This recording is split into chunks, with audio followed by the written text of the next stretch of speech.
Hello everyone, welcome to my channel Priyanka Tayal math classes. आज हम लोगों का जो टॉपिक है परसेंटेज एंड देयर एप्लीकेशंस के लिए, उसके रिगार्डिंग हम कुछ क्वेश्चन सॉल्व करेंगे। इससे पहले जो हमारी 2 वीडियोज़ हैं वो पहले अपलोड की जा चुकी हैं। इसके बेस्ड ही हम इससे आगे क्वेश्चन सॉल्व कर रहे हैं। वो क्वेश्चंस कैसे हैं, जैसे मैंने पहले करवाया था आपको कि किसी भी क्वेश्चन नंबर को हमने फ्रैक्शन में एक्सप्रेस करना, डेसिमल में एक्सप्रेस करना या फिर परसेंटेज में एक्सप्रेस करना। और हमने ऐसा भी कुछ किया था कि किसी नंबर का इतना परसेंट कैसा होगा, इतना परसेंट कितना होगा। तो इसी के रिगार्डिंग ही कुछ क्वेश्चंस है कि हमने 5% फाइंड आउट करना है 500 का, कि 500 का 5% हमारे पास कितना आएगा। सेम वे 70% ऑफ 1 और same way this one question. तो बड़ी इजीली कैलकुलेशन है, जो पहले बेसिक है वो हमारे ऑलमोस्ट हो चुके हैं। तो प्लीज़ आप आगे इससे सॉल्व करते हैं। तो जो फर्स्ट क्वेश्चन है वो हमारा क्या है कि 5% ऑफ 500। 5% ऑफ 500 मतलब जो परसेंटेज है, परसेंटेज की वैल्यू कितनी थी हमारे पास 1/100। एंड ऑफ, जो ऑफ है, ऑफ का मतलब क्या होता है मल्टीप्लाई। तो हम जो सिंबल यूज़ करेंगे यहाँ पे, तो 5% का मतलब क्या होता है 1/100, ऑफ का मतलब मल्टीप्लाई और 500। तो हमने क्या किया, इसकी वैल्यूज पुट कर ली। अब हम इसे क्या करेंगे, सॉल्व करेंगे, इसे सिंप्लीफाई करेंगे। सिंप्लीफाई कैसे करेंगे, ये देखो ज़रा, मेरे पास 2 0 है, जो 2 0 के साथ क्या हो रही है, कैंसिल हो रही है। तो ये हमारे पास कितना आंसर आ गया 25।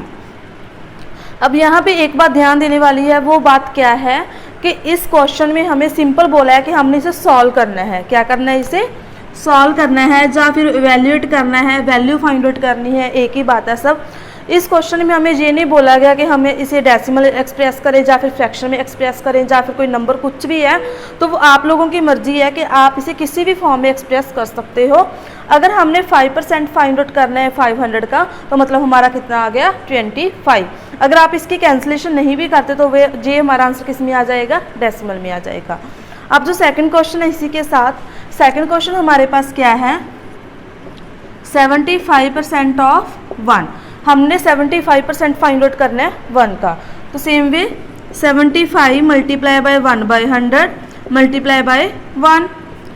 ये तो कैंसिल आउट हो ही नहीं रहा है ना, तो जी होएगा तो सही, लेकिन प्रॉपर कैंसिल ही होएगा। इसका आंसर फ्रैक्शन में आएगा या फिर डेसिमल में, एक ही बात है, लेकिन एक प्रॉपर नंबर नहीं आएगा बिकॉज ऑफ ये कैंसिल नहीं हो रही। तो ये हमारे पास कितना आ गया 75 बाय कितना आ गया 100।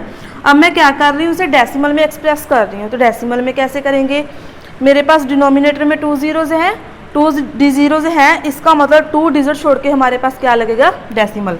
तो हमारे पास कितना आंसर आ जाएगा 0.75। इसके साथ थर्ड वाला क्वेश्चन है हमारे पास 60% इक्वल टू 60% इक्वल टू, इसका इसमें हमें ये नहीं बोला कि हमने कितना परसेंट किसका फाइंड आउट करना है, कितना परसेंट किसका नहीं फाइंड आउट करना। सिंपली ये क्वेश्चन है कि 60% कितना होएगा इक्वल टू, ये फिलअप है हमारे पास 60% का मतलब हमने इसे सिंपल सॉल्व करना है 60 मल्टीप्लाई 1/100। तो ये हमारे पास कितना आ गया, 0 के साथ 0 कैंसिल, 6/10। इसके 2 आंसर लिख सकते हो, एक तो क्या आएगा हमारे पास 0.6 इन टर्म्स ऑफ डेसिमल। ये तो हमारा इन टर्म्स ऑफ डेसिमल में आंसर आ गया। अगर हम इसे कैंसिल करना चाहे, और ये 2 के टेबल पे कैंसिल हो रहा है, 2 3 = 6, 2 5 = 10, मतलब ये हमारे पास आंसर कितना आ गया 3/5। ऐसा अगर आप क्या करेंगे, इसे डेसिमल में कन्वर्ट करेंगे तब भी अपना आंसर सेम ही आएगा। ये देखो, मैं डिवाइड कर रही हूँ 3 को 5 के साथ। अब जो है 3 के नीचे 5 तो आ नहीं सकता, मतलब यहाँ पे कितना आएगा 0। तो मैंने अपनी ओर से क्या लगा लिया, पॉइंट लगा लिया। 5 6 = 30। ये देखो मेरा आंसर यहाँ पे भी 0.6 आया और यहाँ पे भी कितना है 0.6। मतलब ये है कि आपको इतना कटा करने की ज़रूरत नहीं है। अगर आपने डेसिमल की फॉर्म में लेकर आना है तो आप, अगर आपके पास जीरोस है तो आप डायरेक्ट डेसिमल लगा सकते हो। ऐसे नहीं कि पहले कैंसिल आउट करो देन उसको डिवाइड करो, आंसर तो हम लोगों का सेम ही आएगा। इसी के साथ हमारा ये क्वेश्चन है तो परसेंटेज है कि जैसा ही है ये वाला क्वेश्चन। अब लेकिन ये एग्जाम में कैसे क्वेश्चन आता है, आपको ऐसे भी पूछ सकते हैं कि आपका जो 40% एक्स है वो कितना आएगा। हमारे पास जो ऑप्शन दी गई हैं, सॉल्व तो हमने सेम प्रोसेस से करना है, लेकिन हमने बस लास्ट में ये ऑप्शन मैच करनी है कि इनमें से हमारी ऑप्शन कौन सी आएगी।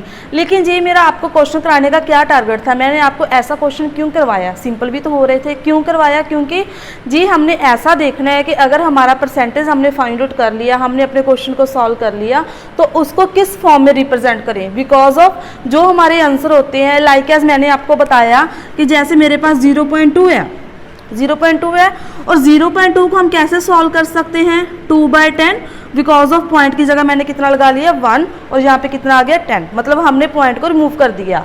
तो इसका आंसर कितना आ गया हमारे पास 2/10, ये कितना आ गया 1/5।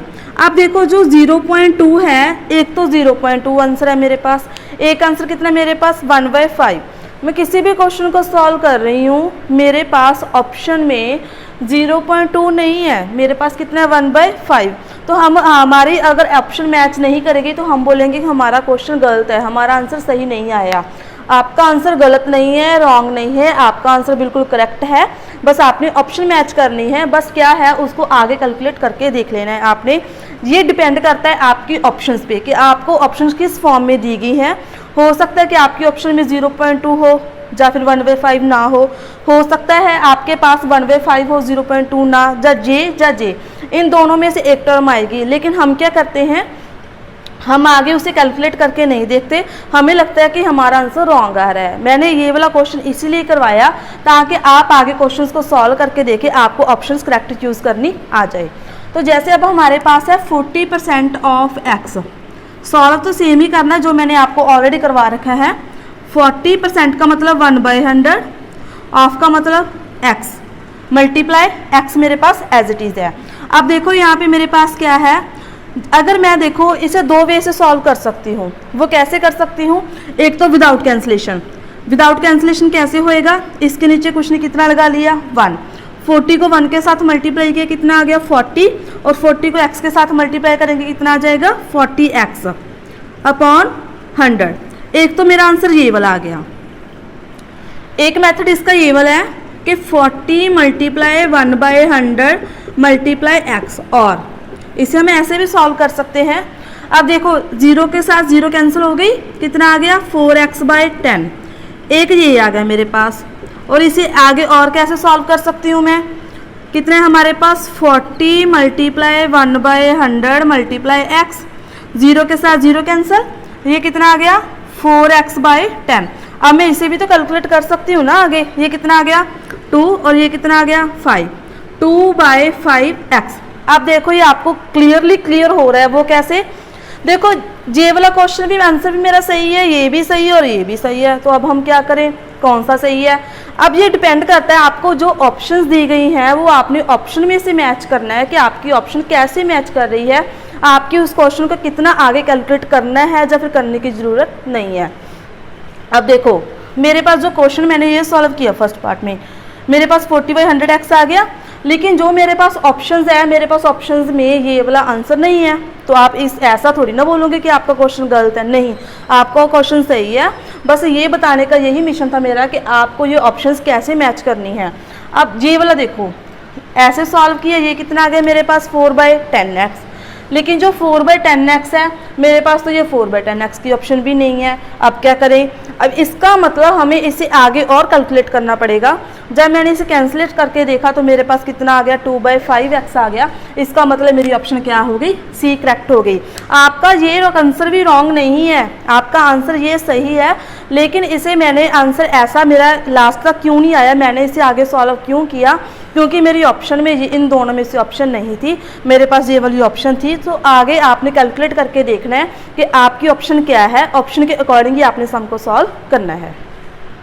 अब इसी के साथ हमारा एक नेक्स्ट क्वेश्चन और है कि हमने फाइंड आउट करना है इक्विवेलेंट फ्रैक्शन। इक्विवेलेंट फ्रैक्शन का क्या मतलब है कि हम इसे सॉल्व करके हमारा आंसर कितना आएगा, किसके इक्वल आएगा। इक्विवेलेंट, इक्वल का मतलब क्या होता है, इक्वल। इसका मतलब हमने सॉल्व करना है कि 110% को कितना आंसर आएगा, 110%, 110 multiply by 100 because of percentage equal to 1/100। 0 के साथ 0 कैंसिल, ये तो बड़ा इजी सा था। 11 बाय कितना आ गया 10 आ गया, 11/10 आ गया हमारा, तो ये हमारी क्या आ गई, सी ऑप्शन आ गई। अब देखो अगर डेसिमल में हमारे पास कोई ना कोई ऑप्शन होती, इसका मतलब हम इसे डिवाइड करके देखते कि हमारा आंसर किस में आ रहा है, डेसिमल में आ रहा है। सपोज आपको क्या ऑप्शन होती कि 1.1 होती, एक मेरे पास ये ऑप्शन है, ई तो वैसे होती नहीं, 5 ऑप्शंस होती नहीं, 4 ही होती हैं। सपोज मेरे पास डी की जगह ये क्या है, ये ऑप्शन है मेरे पास 1.1, तो आपने आंसर यही नहीं छोड़ना था 11/10, तो आपने आगे क्या करना था, इसमें डेसिमल में कन्वर्ट कर देना था, तो हमारी ऑप्शन जी डी आ जानी थी। ओके जी, ये तो था हमारा फ्रैक्शन का क्वेश्चन। मल्टीपल क्वेश्चन ऐसे भी आपको क्वेश्चंस आ सकते हैं। जो मैंने ये 2 क्वेश्चंस आपको करवाए हैं, यही करवाने का मकसद था कि आपने ऑप्शंस को कैसे चूज़ करना है। आपका क्वेश्चन तो सही होता है, लेकिन आप साथ छोड़ जाते हैं कि आपकी ऑप्शन मैच नहीं कर रही, आपका क्वेश्चन रॉन्ग हो गया। आपका क्वेश्चन बिल्कुल सही होता है, लेकिन थोड़ा सा उसे आगे कैलकुलेट करना होता है। तो आप इसे आगे देख सकते हो कि कैसे हम क्वेश्चन को सॉल्व कर सकते हैं। आगे हमारा ये टॉपिक ऐसे ही कंटिन्यू रहेगा। तो ओके जी, please like share and subscribe my channel. Thank you.